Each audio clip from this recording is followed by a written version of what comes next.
İçimi dolduran bir dünya aşk olur. Gözlerin gözlerime deyince, sesini duymasam her rüya dert olur. Ellerin ellerimden gidince, güneşi al benden, geceyi al ne olur. Hayalin düşlerime dolunca, geçmişim ol benim, gelecek aşk olur. Yüreğim yüreğini bulunca,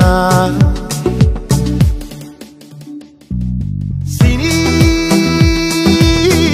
çok seviyorum.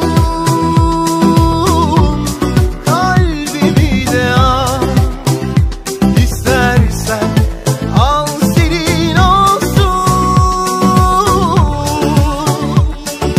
Seni çok seviyorum. Ömrümü de al, istersen al senin olsun.